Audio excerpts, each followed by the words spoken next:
This video is sponsored by Ram Ram Group of Companies, co-sponsored by Nature House and Bhaiya Ji Silver Coated Ilaichi. दो अलग अलग राज्य, हालात एक से, चुनाव बेहद करीब, बिल्कुल एक जैसा घटनाक्रम और उसके बाद एक पार्टी का सपना पूरा। यह पूरी कहानी उत्तर प्रदेश और बिहार की है। दरअसल अभी आपको पता होगा, बिहार की सबसे ताकतवर यानी आरजेडी लालू प्रसाद यादव की पार्टी और परिवार में एक जबरदस्त बदलाव देखने को मिला। यह खबर हर जगह तैर रही है कि लालू प्रसाद यादव ने अपने बड़े बेटे तेज प्रताप यादव को 6 साल के लिए पार्टी से निष्कासित कर दिया, तो वहीं अपने परिवार से बेदखल कर दिया है। लेकिन इस खबर के पीछे की असली कहानी शायद आप तक लोगों ने पहुंचाई नहीं होगी या फिर पहुंचाने की जहमत नहीं उठाई होगी। आज वही खबर मैं आपको दिखाने जा रहा हूं कि यह कैसे संभव हो सकता है कि जो घटनाक्रम उत्तर प्रदेश में चुनाव से 1 साल पहले घटा हो, वैसा ही घटनाक्रम सीधा सीधा बिहार के अंदर भी घटने लग जाए।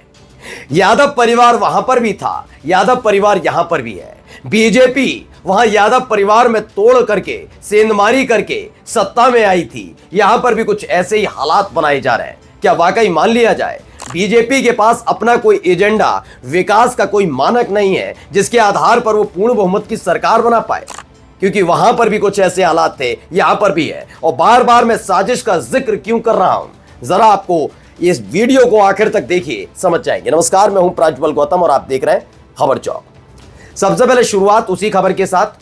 तेज प्रताप यादव, लालू प्रसाद यादव के बड़े बेटे, अचानक से उनका एक पोस्ट निकलकर सामने आता है। वो एक महिला के साथ नजर आते हैं उस पोस्ट में, और वो क्या लिखते हैं पहले मैं आपको बता देता हूं। देखिए, उस पोस्ट में वो सीधे सीधे ये बताते हैं कि मैं तेज प्रताप यादव और मेरे साथ इस तस्वीर में जो दिख रही है उनका नाम अनुष्का यादव। हम दोनों पिछले 12 सालों में एक दूसरे को जानते हैं और प्यार भी करते हैं। हम लोग पिछले 12 सालों से एक रिलेशनशिप में रह रहे हैं। मैं बहुत दिनों से आप लोगों से ये बात कहना चाहता था, पर समझ नहीं आ रहा था कैसे कहूं। इसलिए आज इस पोस्ट के माध्यम से अपने दिल की बात आप सबके बीच रख रहा हूं। आशा करता हूं आप लोग मेरी बातों को समझेंगे। ये बात वो लिखते हैं और थोड़ी देर बाद पता लगता है कि इस ट्वीट को, इस सोशल मीडिया पर जो ये पूरा पोस्ट किया गया था, उसे हटा लिया जाता है। अचानक से एक और पोस्ट आता है जिसमें तेज प्रताप यादव दावा कर देते हैं, क्या लिखते हैं, मेरे सोशल मीडिया प्लेटफॉर्म को हैक एवं मेरी तस्वीरों को एआई का इस्तेमाल कर गलत तरीके से एडिट कर मुझे और मेरे परिवार वालों को परेशान और बदनाम किया जा रहा है। मैं अपने शुभचिंतकों और फॉलोअर्स से अपील करता हूं कि वे सतर्क रहें और किसी भी अफवाह पर ध्यान न दें। मैं ये मान सकता हूं कि ये तस्वीरें शायद झूठी ना हो। मैं ये कह सकता हूं कि ये तस्वीरें और ये रिलेशन बताया गया वो झूठा ना हो। ये उनके परिवार का मसला हो सकता है।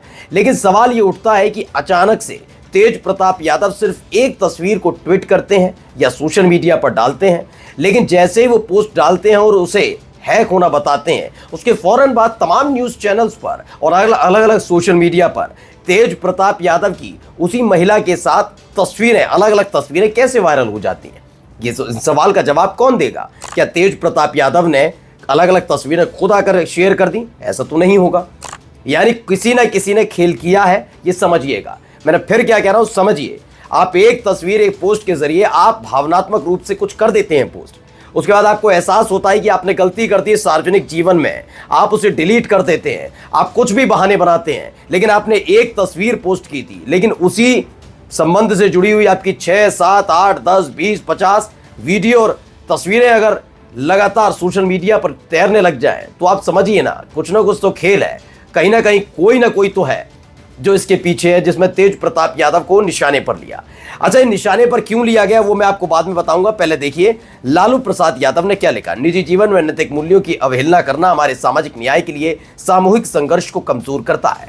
ज्येष्ठ पुत्र की गतिविधि, लोक आचरण तथा गैर जिम्मेदाराना व्यवहार हमारे पारिवारिक मूल्यों और संस्कारों के अनुरूप नहीं है। अतएव उपरोक्त परिस्थितियों के चलते उसे पार्टी और परिवार से दूर करता हूं। अब से पार्टी और परिवार में उनकी किसी भी प्रकार की कोई भूमिका नहीं है। उसे पार्टी से 6 साल के लिए निष्कासित किया जाता है। अपने निजी जीवन का भला बुरा और गुण दोष देखने में वह स्वयं सक्षम है। उसे जो भी लोग संबंध रखेंगे वो स्वयं विवेक से निर्णय लें। लोक जीवन में लोकलाज का सदैव हिमायती रहा हूं। परिवार की आज्ञाकारी सदस्यों ने सार्वजनिक जीवन में इसी विचार को अंगीकार कर अनुसरण किया है। धन्यवाद। ये लालू प्रसाद यादव के परिवार का अपना एक निजी फैसला है, या आरजेडी से किसी कार्यकर्ता नेता को निकालें या रखें, ये उनका अपना निजी फैसला है। लेकिन इन सब के बीच ये एक जैसी टाइमिंग कैसे हो सकती है? टाइमिंग का जिक्र करके मैं अब आपको उत्तर प्रदेश लेकर चलता हूं। साल 2017 चुनाव होना था। अचानक से सितंबर के महीने में एक खबर आती है। खबर यह कि मंच पर सीधे सीधे चाचा और भतीजे, यानी 2016 में चाचा और भतीजे आमने सामने आ गए। अखिलेश यादव और शिवपाल सिंह आमने सामने आ जाते हैं।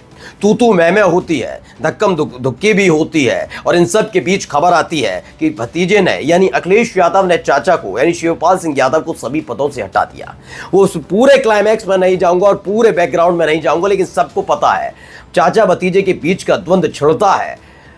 राष्ट्रीय अध्यक्ष बनते हैं अखिलेश यादव, चुनाव में उतरते हैं, और 2017 में जिस बीजेपी ने कभी सपने में नहीं सोचा होगा कि वो सत्ता में पूर्ण बहुमत के साथ आ जाएगी, उस भारतीय जनता पार्टी को पूर्ण बहुमत मिल जाता है। मैं बार बार बता चुका हूं कि आप जाकर देखिए, अखिलेश यादव और शिवपाल सिंह यादव जब तक अलग अलग रहे तब तक बीजेपी ने सत्ता का स्वाद चखा।